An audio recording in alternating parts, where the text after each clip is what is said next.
Hello guys, so we were talking about Indian Express का जो दिसंबर और नवंबर का अपडेट है। 1 दिसंबर का अपडेट हमने पहले ही कर लिया था। अब दूसरे दिसंबर का अपडेट करते हैं। ठीक है, ट्राई करते हैं as much as possible current affairs हम लोग कवर कर लें। सो इसमें आप देख सकते हैं मलेरिया के बारे में। Malaria obviously biological part of science and technology जो करंट अफेयर्स है उसके लिए इंपॉर्टेंट हो जाता है। तो कम्युनिकेबल डिजीज में मलेरिया हो गया, डेंगू हो गया, चिकनगुनिया हो गया, ट्यूबरकुलोसिस हो गया, hepatitis. Okay, obviously this is a previous year question hepatitis के बारे में। सो हेपेटाइटिस भी जरूर आप पढ़ लीजिएगा, what is ABC, hepatitis A, hepatitis B, hepatitis C. Okay, in the next 10 days, 12 days, whatever the time is left, उसमें आपका सोल पर्पस होना चाहिए प्रीवियस ईयर क्वेश्चन करने का। उसके पीछे का रीजन आप बता सकते हैं, what is the reason why I am telling you that you have to be very very rapid when it comes to doing a previous year question. कोई idea, any idea that you guys have why I am saying this? Because इसके पीछे का ये reason नहीं है कि question वहां से आएगा।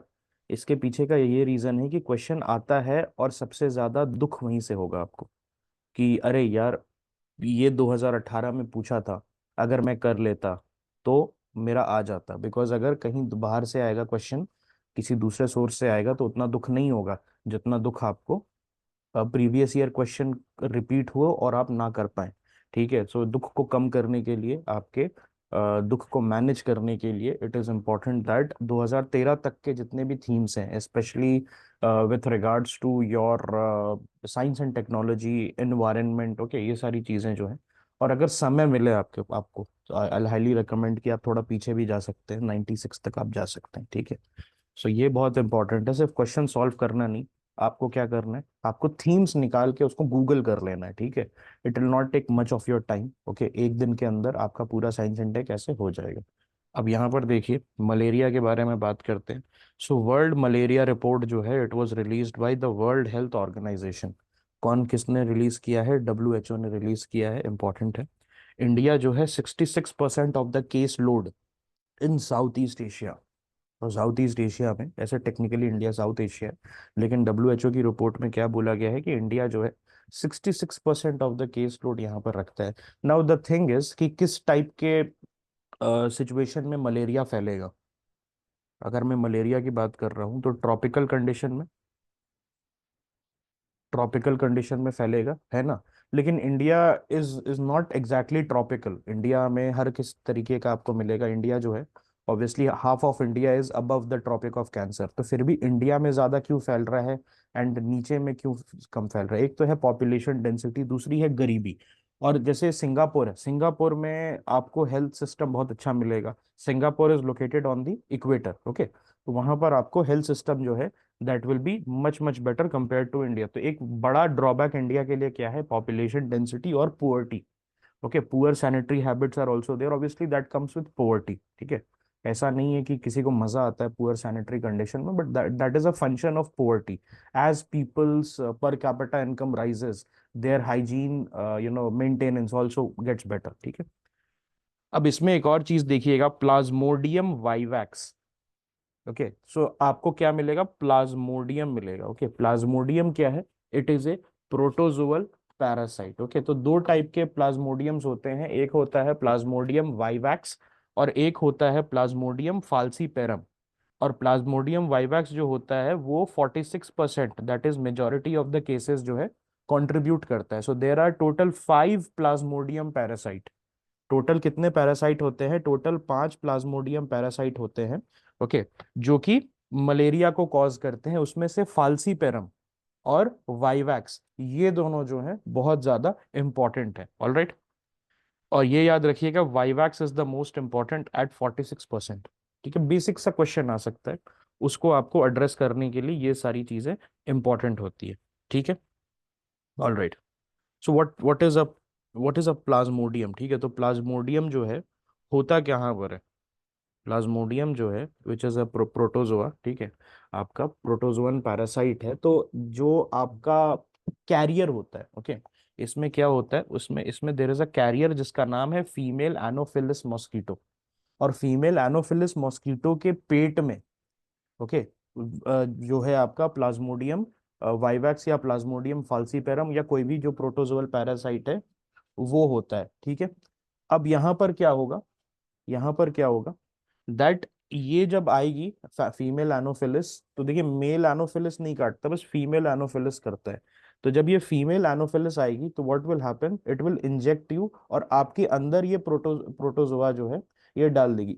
डायरेक्टली एनोफिलिस के साथ नहीं होता है। ऐसा नहीं है कि एनोफिलिस काटेगी तो आपको हो ही जाएगा मलेरिया, लेकिन एनोफिलिस के पेट में अगर आपका जो है प्लाज्मोडियम है तो वो आपको इन्फेक्ट कर देगा, प्लाज्मोडियम आपके अंदर जाएगा और वो जो पैरासाइट है this will enter your blood stream. और ब्लड स्ट्रीम के साथ क्या करेगा, जैसे ही मस्कीटो बाइट होगा आपके ब्लड स्ट्रीम में जाएगा और आपके फिर लिवर में जाके और वहां पर जाके मच्योर होना शुरू हो जाएगा। वंस इट विल मच्योर तो आपके आरबीसीज को जो है वो अटैक करना शुरू कर देगा। तो जब भी आपने देखा होगा वेनेवर आपको मलेरिया होता है तो आपका RBC count, WBC count, platelet count check किया जाता है और वो बहुत नीचे चला जाता है। मलेरिया और डेंगू में क्या होता है, आपका ब्लड टेस्ट वगैरह होता है, फिर आपको नारियल पानी आपको ब्लड चढ़ाया जाता है बहुत हाई केसेस में। तो ये क्या है, ब्लड स्ट्रीम से रिलेटेड जो है आपका रेड ब्लड सेल से रिलेटेड बीमारी है। और मलेरिया जो है प्रिवेंटेबल है और क्यूरेबल है, इस चीज को ध्यान रखिएगा। ठीक है, मलेरिया जो है it is both preventable and curable. Okay, WHO का प्रोग्राम क्या क्या है, global malaria programme, world malaria report और E2025 इनिशिएटिव। सुबह में मैंने क्वेश्चन भी दिया था, अगर आपको याद होगा, किन में आप में से कितने लोगों ने ये किया था, एथेनॉल ब्लेंडिंग वाला। ओके, एथेनॉल एथेनॉल ब्लेंडिंग वाला ऑप्शन सेलेक्ट किया था।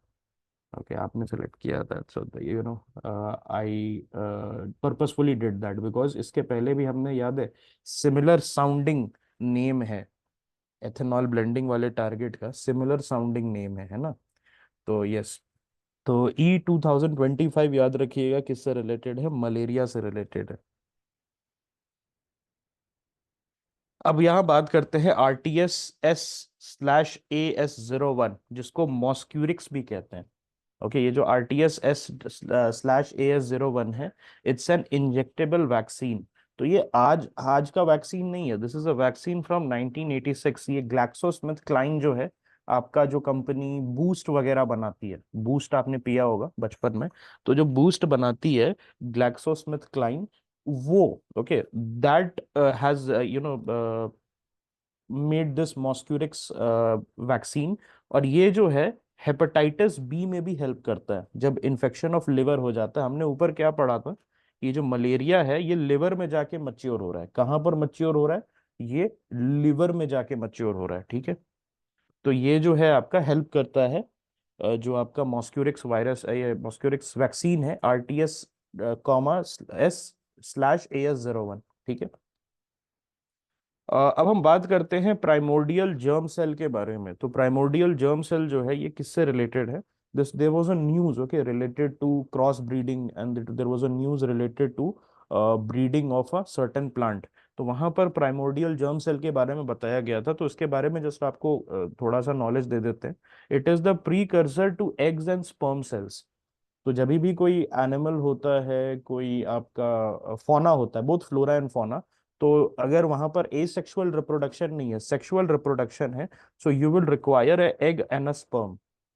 ओके, तो उसके प्रीकर्सर, उससे पहले से, ओके मतलब एग्स बनने से, स्पर्म बनने के पहले क्या होता है, वो प्राइमोर्डियल जर्म सेल होता है। ओके, सो ये जर्म सेल या प्राइमोर्डियल जर्म सेल अगर आ जाए तो पैनिक नहीं करना है।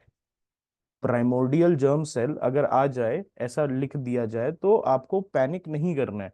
आपको समझना है कि जर्म सेल क्या है, germ cell is basically something जिससे आपका एग्स और स्पर्म बन रहा है। ठीक है, जर्म सेल्स जो है ultimately develop into life giving eggs and sperm. ठीक है, तो ये बेसिक कंसेप्ट है, इस पे क्वेश्चन बिल्ड कर सकता है UPSC, but once basic is clear, okay, once basic is clear, आप समझ जाइएगा। ठीक है, अब हम बात करते हैं टैंटलम के बारे में। टैंटलम कहाँ मिला है, अभी सतलुज रिवर के सैंड से मिला है। ऑलराइट, तो सतलुज रिवर के सैंड में टैंटलम मिला, which is a very good news because it's a rare metal, जो कि इलेक्ट्रॉनिक्स इंडस्ट्री में कैपेसिटर वगैरह बनाने में बहुत अच्छे से यूज होता है। और ये इलेक्ट्रॉनिक्स और सेमीकंडक्टर इंडस्ट्री में यूज होता है।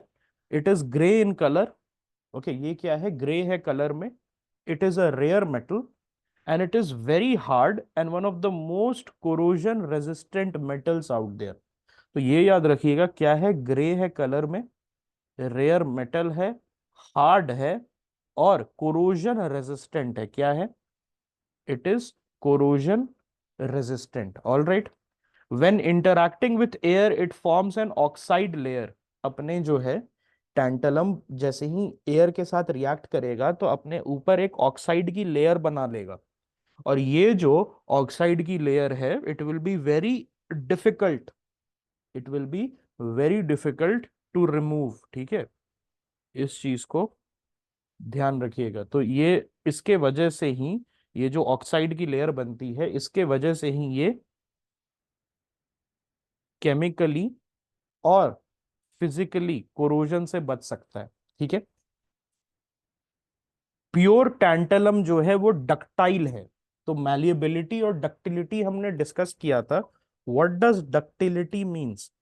What does it means when I say that something is ductile? It can be drawn into a thin wires. Okay.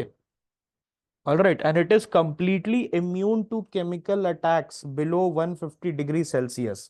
Okay. तो ये क्या है? Complete immunity है. Okay. Below 150 degree Celsius के chemical attacks से। एंड मोस्ट प्रोमिनेंटली कहाँ use किया जा रहा है? इलेक्ट्रॉनिक सेक्टर में इसको यूज किया जा रहा है। ठीक है। And the capacitors made from tantalum is capable of storing more electricity in smaller size without much leakage. So this is the benefit of tantalum based capacitors, that you can store more electricity in smaller size without much leakage. Without much leakage आप क्या कर सकते हैं? आप ज्यादा electricity store कर सकते हैं स्मॉलर साइजेस में। ठीक है। It is frequently used as a substitute for platinum. बहुत इंपॉर्टेंट है ये जो है प्लैटिनम के लिए। आपको यूपीएससी क्या कर सकता है कि चार ऑप्शन दे देगा, टैंटलम, ग्रेफाइट, समथिंग समथिंग, चार ऑप्शन दे देगा। फिर उसमें क्या बोलेगा कि बताइए कि इसमें से प्लैटिनम को कौन ज्यादा रिप्लेस करता है? तो आंसर क्या है इसका? टैंटलम। ठीक है। और प्लैटिनम महंगा होता है, इसीलिए रिप्लेसमेंट होता है टैंटलम। और ये जो है इसका एक हाई मेल्टिंग पॉइंट होता है। This has got what? This has got a very high melting point. Okay. Composite जो है, एक कॉम्पोजिट होता है जो कि टैंटलम कार्बाइड और ग्रेफाइट से मिलके बनता है। So this is one of the hardest material known to man which can be used, okay, in industrial process. तो टैंटलम कार्बाइड जिसको टैक कहते हैं और ग्रेफाइट, जब वो दोनों मिला के बनाया जाता है तो हमें क्या मिलता है? हमें जो है hardest material known to man which can be used in industrial process मिलता है। ठीक है। क्या ये क्लियर है? याद रहेगा टैंटलम से रिलेटेड। तो यूपीएससी एक क्वेश्चन जरूर पूछता है, तो हो सकता है कि इस बार टैंटलम पे पूछ ले। ठीक है। All right. ठीक है। अब हम बात करते हैं, नवंबर अपडेट में आ जाता है। दिसंबर अपडेट इज ओवर। इसके पहले मैंने जो आपको दिया था दिसंबर का, उससे भी आप देख सकते हैं। यहाँ नवंबर अपडेट हम स्टार्ट कर देते हैं। तो इंडिया की एडिबल ऑयल इंपोर्ट में, ओके, इंडिया का जो एडिबल ऑयल इंपोर्ट है, तो उसमें 60% of our vegetable oil consumption जो है वो किससे होता है? इंपोर्ट्स के थ्रू होता है। ऑलराइट। और इंडिया में जो है हमने डिस्कस किया था, कौन है, can you tell me which agency is mandated to you know collect collect oil seeds under the price support scheme, PSS scheme और एमएसपी पे। हु इज हु कौन है? क्या वो नाफेड नहीं है? क्या वो नाफेड नहीं है? नाफेड जो है ऑयल सीड्स को नहीं करेगा, है ना, नाफेड होगा। Okay. I think yes. Parul ने कुछ भेजा था, है ना? किसने भेजा था? पारुल ने भेजा था या विभा ने भेजा था? किसी ने भेजा था डॉक्यूमेंट, उसमें लिखा हुआ था कि नाफेड जो है उसके साथ साथ, okay, NAFED has one of the mandates, right? NAFED का क्या है? NAFED has one of the mandates. Okay. So yes, oil seeds जो है उसके लिए नाफेड है। नाफेड पल्सेस, ओके, ये करता है। ठीक है। राइट। ऑलराइट। ये याद रखिएगा, नाफेड जो है पल्सेस और, ओके, पल्सेस और ऑयल सीड्स करता है। और एफसीआई क्या करता है, सीरियल्स करता है, और CCI cotton corporation of India क्या करता है, कॉटन करता है। इस चीज़ को ध्यान रखिएगा। और इंडिया जो है 60% ऑफ वेजिटेबल ऑयल जो है कंजम्पशन हमारा इंपोर्ट्स के थ्रू होता है, इसीलिए इंडिया, आपको याद होगा, national palm oil mission, palm oil mission जो है हमने लेके आया था, ठीक है। National, okay, national palm oil mission जो है वो हमारा, कहाँ पर हम पाम ऑयल लगा सकते हैं अगर मान लिया कि हमें लगाना होगा, तो national national palm oil mission, it is not national palm oil mission as such, it is national mission on edible oil, उसका पाम ऑयल सबसेट है। तो NMEO PO, okay, okay, NMEO PO, that is national mission on edible oil, oil palm करके या palm oil करके इस तरीके से है, ठीक है। सो इसमें कहाँ लगा सकते हैं, अंडमान में और नॉर्थ ईस्ट में लगा सकते हैं, ठीक है। नॉर्थ ईस्ट और अंडमान में, क्या ये बहुत अच्छा है, अच्छी बात है लगाना उसको, पाम ऑयल को लगाना? नहीं, अच्छी बात नहीं है। Why? Because they are very very intensive, water intensive crops होते हैं, ओके, डिफॉरेस्टेशन करना होता है आपको। तो इस चीज को आपको ध्यान रखना है, ठीक है। अब मुझे बताइए, एमएसपी मिलता है, एमएसपी जो है ऑयल सीड्स पे मिलता है, यस, ओके। तो किस पे मिलता है एमएसपी जो है? सैफफ्लावर, तोरिया, और किस पे मिलता है, रेप सीड, है कि नहीं? ऑलराइट। और मस्टर्ड, रेप सीड को मस्टर्ड में ही काउंट करते हैं। सोयाबीन, हम्म, है कि नहीं? और क्या है, ग्राउंड नट, यस। फिर क्या है, सनफ्लावर, और नाइजर सीड, लास्ट ईयर आया था कि नहीं नाइजर सीड? ऑलराइट, ठीक है। सो ये सारा इंपॉर्टेंट हो जाता है before going sitting in your prelims examination, if you are not reading about all the 22 MSPs, okay, alright, ठीक है, ओके। तो इसको जो है सारा आपको याद करके जाना है, okay. I have sent you the list, I have sent you the list. Groundnut, rapeseed, mustard, soybean, sesamum, okay, तिल, तिल का तेल जो होता है, चाइनीज कुकिंग वगैरह में आप यूज करते हो, ठीक है, all right. Jatropha, jatropha oil, I think you can use that, right? Jatropha oil क्या यूज कर सकते हो? हाँ, बेसिकली उसको बायोडीजल वगैरह में यूज किया जाता है कि नहीं, है ना, बायोडीजल वगैरह में जैत्रोफा को ज्यादा यूज किया जाता है, okay. Yes, it's a biofuel, yes. नहीं, इसका क्वेश्चन है क्या है, वो एडिबल है, ओके। तो यहाँ पर क्या होता है कि jatropha is not edible as such. Jatropha में ना पॉइजनस होता है, करेक्ट, उसमें कुछ कुछ चीजें होती हैं, कुछ एलिमेंट्स होता है जो कि पॉइजनस होता है। तो वो जो है आपका बायोडीजल के लिए ज्यादा फिट है, यस। बायोडीजल जो है उसके लिए ज्यादा फिट है, ठीक है, इस चीज को ध्यान रखिएगा, ठीक है। मस्टर्ड ऑयल जो है is the number one oil produced. तो सबसे ज्यादा इंडिया में क्या प्रोड्यूस होता है, मस्टर्ड ऑयल जो होता है वो प्रोड्यूस होता है। उसके बाद सोयाबीन, और फिर कॉटन सीड आता है आपका, ओके। नंबर टू पे आपका सोयाबीन ऑयल है, और उसके बाद फिर कॉटन सीड ऑयल आता है, तो सबसे ज्यादा मस्टर्ड होता है, ठीक है। टोटल 7 ऑयल सीड्स को एमएसपी दिया जाता है, उनके नाम मैंने बता दिया आपको, ठीक है। Governor's right to withhold assent. तो अभी जो है RN रवि जी का एक न्यूज आया था, तमिलनाडु में जो उनका कलेश चल रहा था। So article 163 of the constitution power of governor बताता है, और article 200 power of governor with respect to the issue of granting assent to bills. तो यहां पर ध्यान से समझिएगा कि 163 plus 200, whenever we examine, जब भी हम एग्जामिन करते हैं कि जो पावर होता है, ऑलराइट, जो पावर होता है that is related to 163 and 200। Okay, that is related to what, that is related to 163 and 200। अकेले 200 को नहीं पढ़ेंगे। जब भी हम असेंट का पावर, जो असेंशन का पावर है उसको डिस्कस कर रहे हैं, तो हमेशा 163 के साथ पढ़ेंगे, ठीक है। रिकमेंडेशंस वगैरह को, हाँ, आपको 163 और 200 एक साथ पढ़ना होगा। So when a bill is passed by legislature of the state, the governor has 4 option. जब भी एक बिल होता है जो आपका पास होता है by legislature of the state, governor के पास 4 ऑप्शन होते हैं। Grant assent to the bill, you can grant assent to the bill, you can withhold ascent.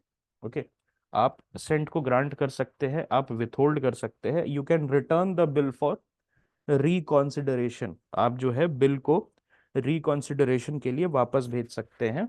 या you can reserve the bill for consideration of president. तो assent power में can I say that the governor's power is bigger than the president, because governor के पास एक और option आ जाता है, that is to reserve the bill. Now यहां पर आप देखिएगा कि there is no specific time frame for a decision. यहां पर जो है एज सून एज पॉसिबल लिखा हुआ है। जो रूल्स हैं उसमें क्या लिखा हुआ है, as soon as possible. But as soon as possible जो है, एज सून एज पॉसिबल जो है, वो आपका कोई स्पेसिफिक टाइम फ्रेम नहीं दे रहा है। नहीं, डीपर पॉकेट इंडियन प्रेसिडेंट को कहा जाता है with respect to the United States president, because the Indian president has the pocket veto. Okay, ये चीज है, it's not the governor that is set. Okay, governor के पास एक एक्स्ट्रा पावर रहता है, and that is what, that is the power to reserve the bill for consideration of the president. So if the governor reserves the bill for president's consideration, enactment of bill जो है, now it will depend on assent or refusal of president। आप यहां पर समझिए कि governor का काम खत्म हो जाता है। अब अगर रिजर्व कर दिया गया प्रेसिडेंट के लिए, तो प्रेसिडेंट के पास 3 ऑप्शन है, गिव असेंट, withhold assent, और return the bill for reconsideration. Now, very interesting thing, please remember this: whenever the bill is returned for reconsideration of the state legislature by the president, and the state legislature again passes the bill, the president is not bound to give his assent. He can still refuse. Whereas when it comes to the governor, if he has sent back for the reconsideration, in the second time when the state legislature will give the governor back the bill, will again pass it and give the governor back the bill, then in that case he has to give his assent. And इसमें आपका president के साथ भी ये case है, when parliament happens. Parliament अगर president ने reconsideration के लिए भेजा है और पार्लियामेंट ने फिर पास कर दिया, तो प्रेसिडेंट को देना है। But whenever the dynamic is between the president and the state, the president gets more power and the president is not bound to accept the bill. Now is it clear to everyone? क्या ये चीज सभी को समझ में आ गई? All right. The Supreme Court has ruled that if a governor decides to withhold assent to a bill, then he has to return the bill to the legislature for reconsideration. तो सुप्रीम कोर्ट ने क्या बोला है कि अगर कोई governor withhold करता है असेंट को, तो उस केस में it should be returned back to the legislature for reconsideration, ताकि जो पावर है, ओके, पावर है स्टेट लेजिस्लेचर का, वो डाइल्यूट ना हो। Governor's power to reserve the bill for presidential reconsideration हम लोग देखते हैं। So reservation becomes obligatory if the bill endangers the position of high court. मतलब अगर कोई बिल पास किया स्टेट गवर्नमेंट ने which is endangering the position of the state high court, तो मैंडेटरली आपके जो गवर्नर हैं उनको रिजर्व करना है that bill for the consideration of the president. Now this is very important. और if the bill is not obligatory, मतलब ये ऑब्लिगेटरी नहीं है, लेकिन अगर बिल जो है is against the provision of constitution, it is opposed to the directive principle of state policies, it is against the larger interest of the country, It is of grave national importance and it deals with compulsory acquisition of property under article 31A। तो article 31A के अंदर जो है compulsory acquisition of property, grave national importance, against larger interest, कोई भी state bill जो है अगर ये सब करता है तो the governor can reserve, but it is not obligatory.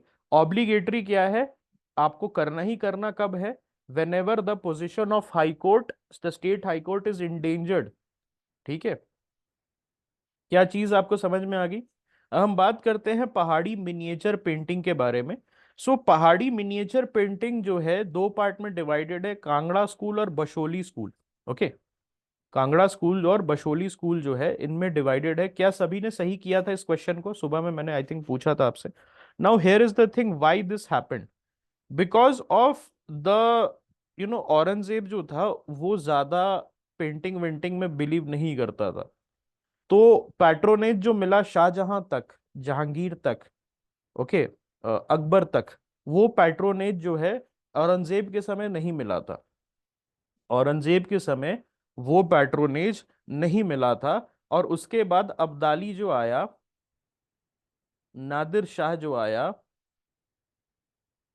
तो नादिर शाह का invasion was the turning point. A lot of people who were in the Mughal court they fled to the hills.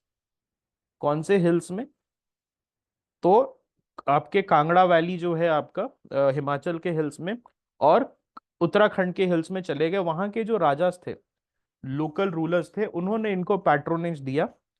उसमें से दो इंपॉर्टेंट भाई थे, उनका नाम था नैन सुख और मनाकू।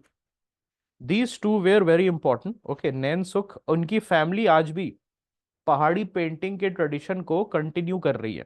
नैन सुख के बच्चे जो है और उनके जो पीढ़ी दर पीढ़ी चली आ रही है, तो वो आज भी इसको कंटिन्यू कर रही है। तो बशोली स्कूल में पैट्रॉन कौन था, राजा कृपाल पाल। ओके, राजा कृपाल पाल जो कि लोकल रूलर थे, he was the patron. Notable painting कौन सा है, Rasamanjari. Rasamanjari by Devidas is one of the most important painting of the Basohli school. Gita Govinda bye मनाकू। तो मनाकू जो थे, मनाकू जो थे वो किधर चले गए थे, बाशोली स्कूल में, वहां चले गए थे। ओके, और आपके जो नैनसुख साहब थे वो कांगड़ा स्कूल में थे, और लेटर ऑन नैनसुख ने बशोली स्कूल में भी पेंटिंग की थी। ठीक है, फीचर्स क्या है, use of strong and contrasting colour.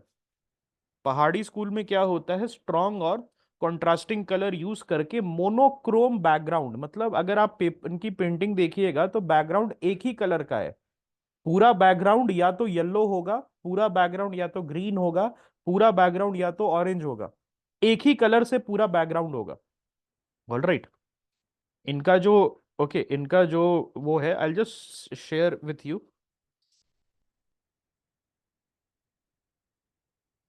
जो इनका बैकग्राउंड है, it is totally one colour, mixture of colour आपको देखने को नहीं मिलेगा। ओके,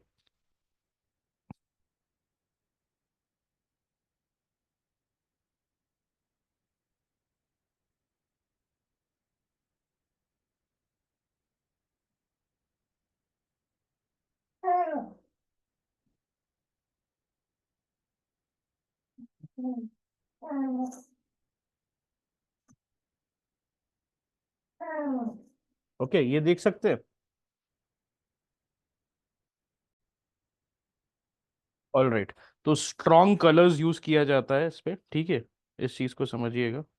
ऑल राइट, तो मोनोक्रोम बैकग्राउंड, लार्ज आईज,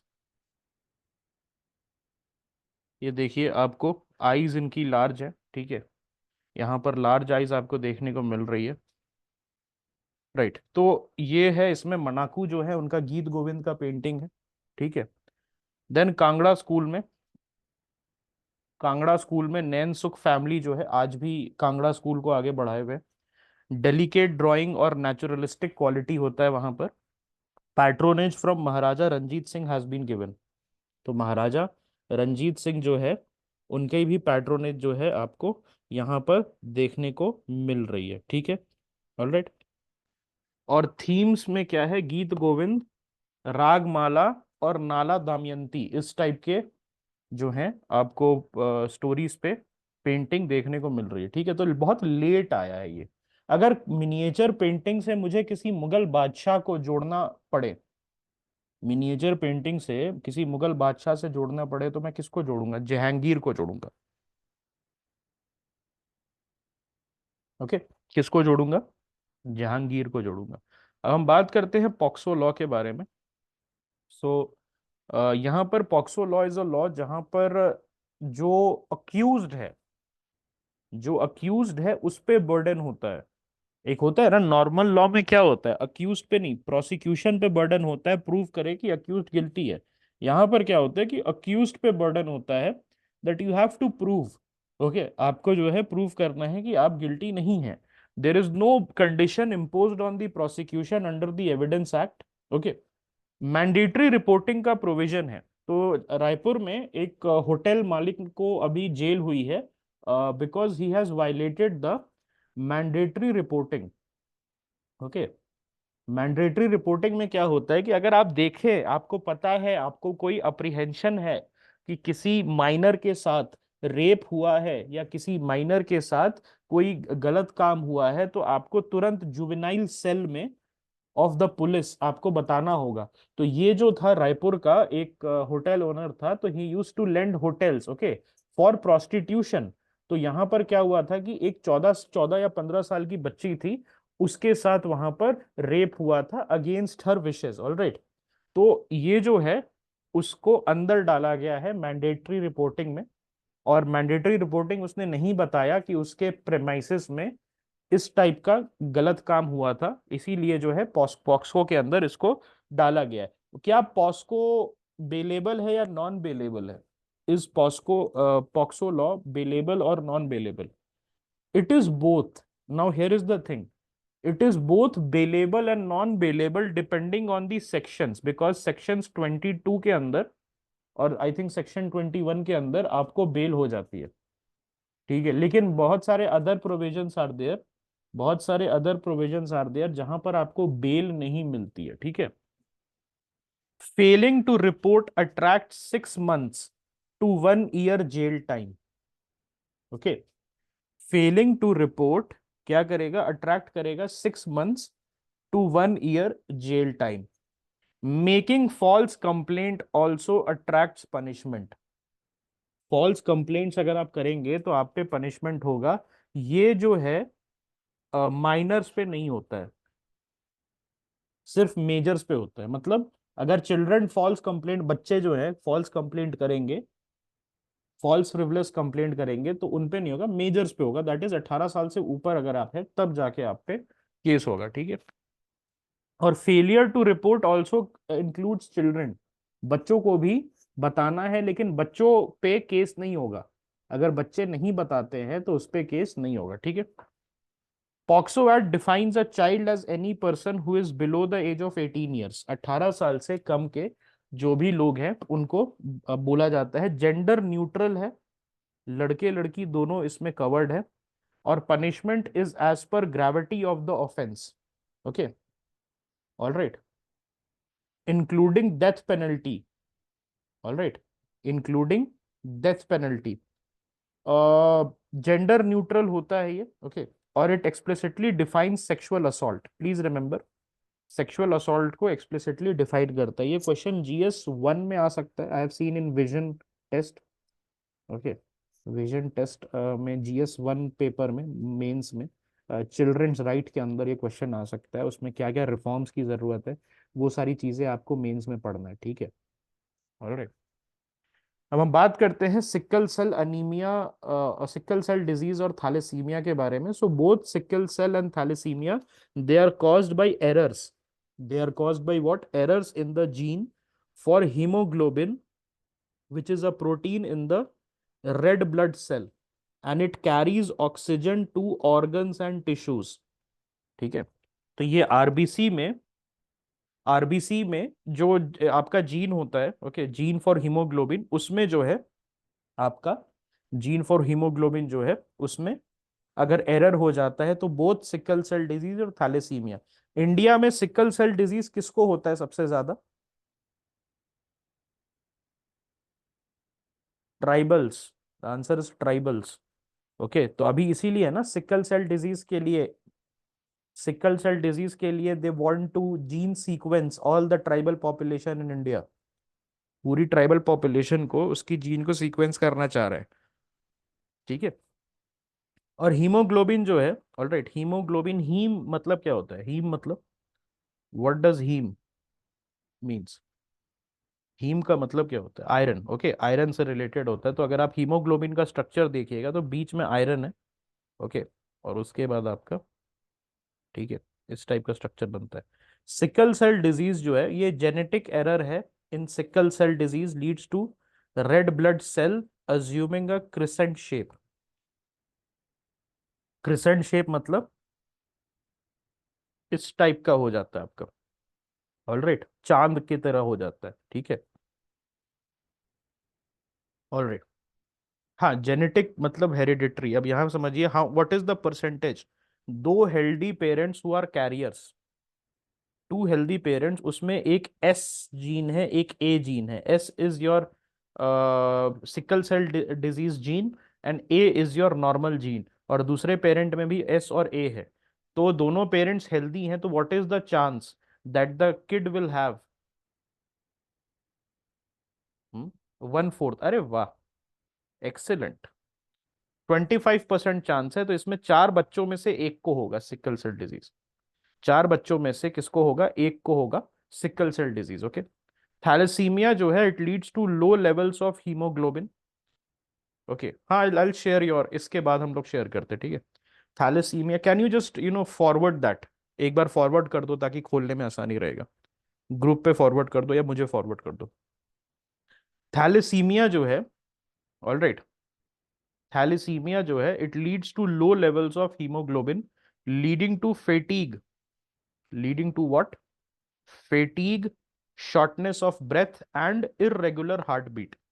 क्या क्या होता है यहां पर? Low levels of haemoglobin, fatigue और shortness of breath and irregular heart beat हमें देखने को मिलता है। ठीक है,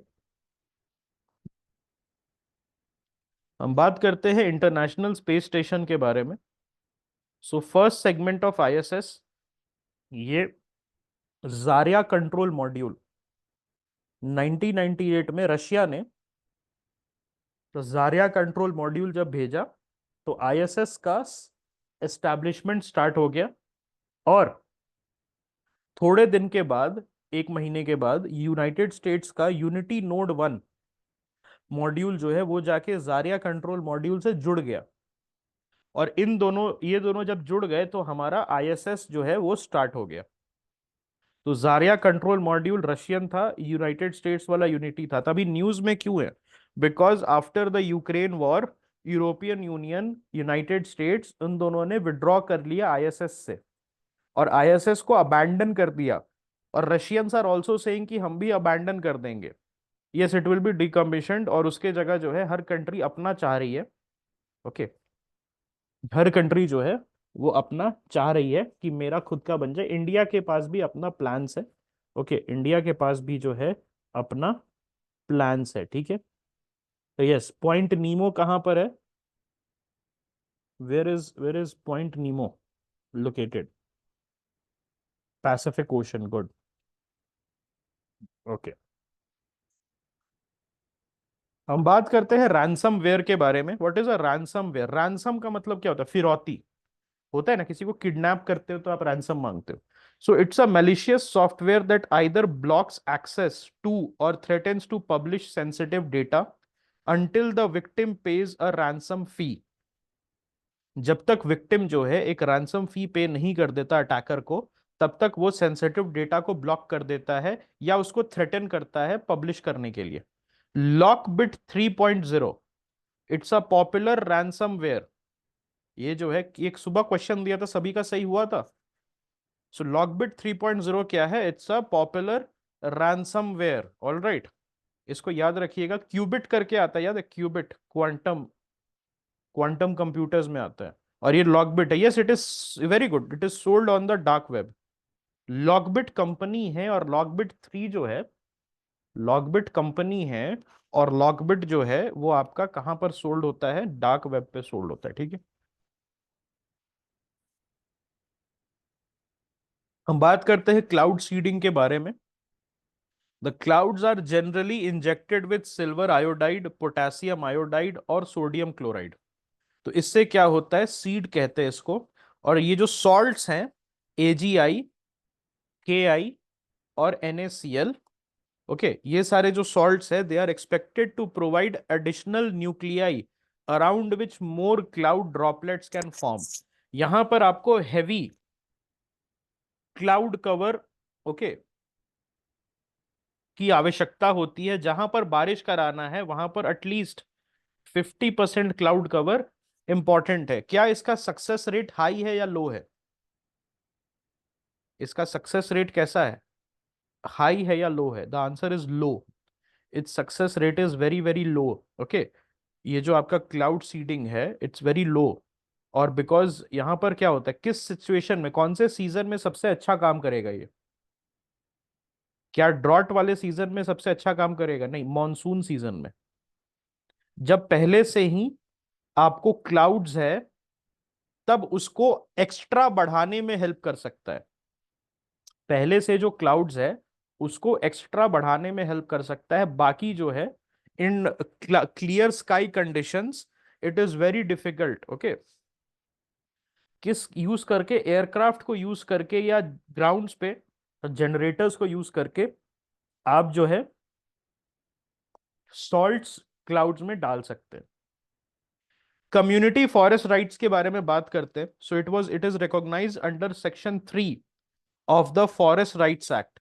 तो ये section 3 of the forest rights act के अंदर इसको रिकॉग्नाइज किया गया है। और इसमें क्या है, निस्तार राइट्स और rights over non timber forest products. क्या क्या है, निस्तार राइट्स और rights over non timber forest products. तो ये क्या है, क्या मैं इसको ये बोल सकता हूं, माइनर फॉरेस्ट प्रोड्यूस, MFP। और निस्तार राइट्स का मतलब क्या है, what does nistar right means? Nistar right का मतलब है concessions which are granted which allows you to remove forest produce from forest. Okay, तो निस्तार राइट का मतलब क्या है, आपको फॉरेस्ट प्रोड्यूस जो है, ऑल राइट, फॉरेस्ट प्रोड्यूस जो है आप हटा सकते हैं फॉरेस्ट लैंड से, और दूसरा नहीं हटा सकता। आप जाके नहीं, only tribals can do this. Okay, only tribals can do this. Okay, ठीक है, all right. What is the question? Yes, rights reserved, अच्छा, हाँ। MFP जो है उसका डेफिनेशन आपको किधर मिलेगा, FRA में मिलेगा। माइनर फॉरेस्ट प्रोड्यूस का जो डेफिनेशन है, जिसमें नॉन टिम्बर प्रोडक्ट्स आते हैं, क्या आते हैं माइनर फॉरेस्ट प्रोड्यूस में, क्या आते हैं आपको, नॉन टिम्बर आते हैं। और फॉरेस्ट प्रोड्यूस, प्लीज रिमेंबर, बहुत ध्यान से सुनना क्या बोल रहा हूं मैं। फॉरेस्ट प्रोड्यूस कहां पर डिफाइंड है? फॉरेस्ट प्रोड्यूस आपका डिफाइंड है इंडियन फॉरेस्ट एक्ट में, सेक्शन 2 में, 1927। और माइनर फॉरेस्ट प्रोड्यूस जो है वो आपका FRA में डिस्क्राइब्ड है, ठीक है। और MFP को क्या कहा जाता है, all non timber origin products, ठीक है। और यहां पर क्या किया गया है, पहले 1927 के अंदर, इंडियन फॉरेस्ट एक्ट के अंदर बैम्बू वाज अ टिम्बर, और फॉरेस्ट राइट्स एक्ट के अंदर, MFP के अंदर जो है बैम्बू को ग्रास बोला गया है। तो जैसे ही ग्रास बोला गया, बैम्बू का कल्टीवेशन अलाउ कर दिया गया। क्या ये चीज समझ में आई? You get this? ओके,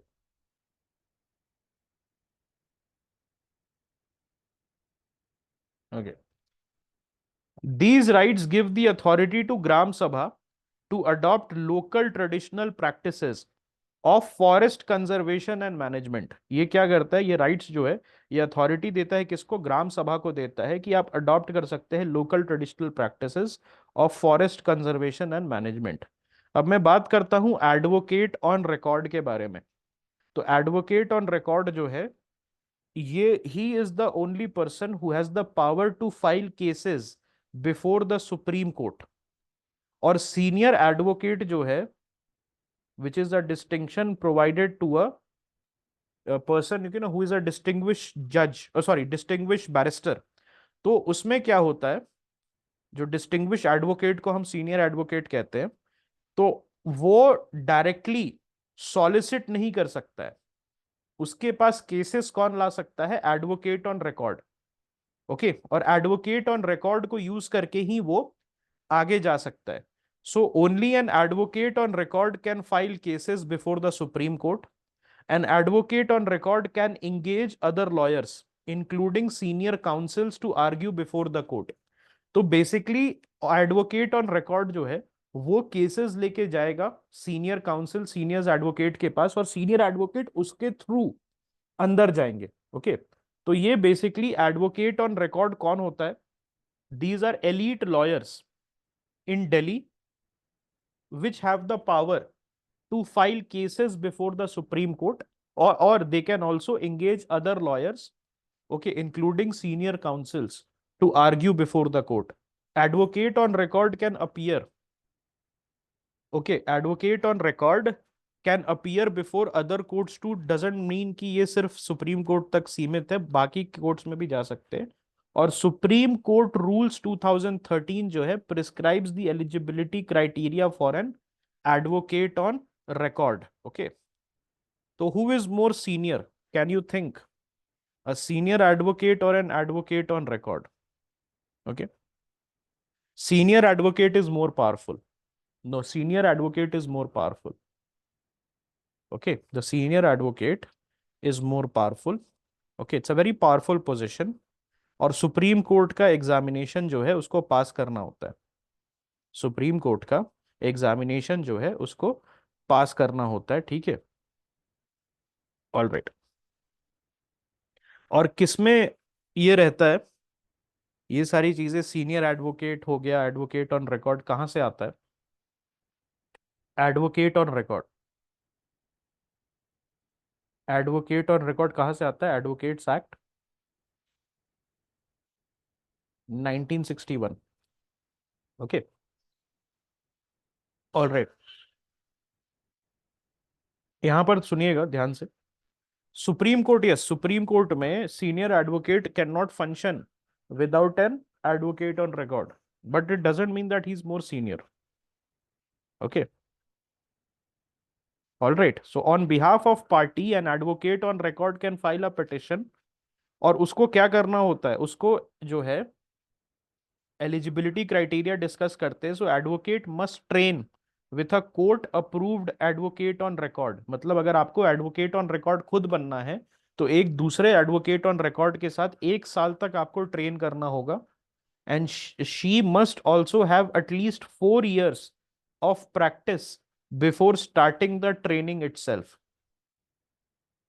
आप ऐसे समझिए कि सीनियर एडवोकेट को डायरेक्टली अलाउ नहीं किया जाता है। ओके, सीनियर एडवोकेट को डायरेक्टली, लेकिन senior advocate is more powerful. और अगर आपको कोई भी केस, ओके, कोई भी केस जो है आपको डालना पड़ेगा, ठीक है, तो उसके लिए आपको एडवोकेट ऑन रिकॉर्ड को अप्रोच करना है।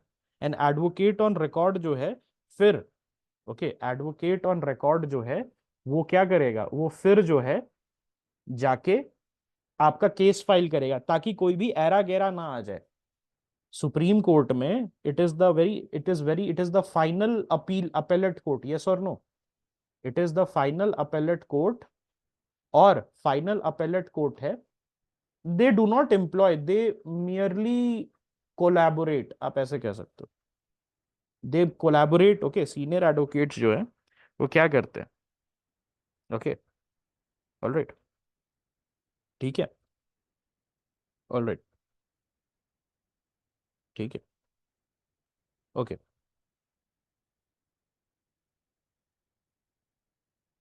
And the advocate on record must have an office within 16 kilometers of Supreme Court. Okay, all right.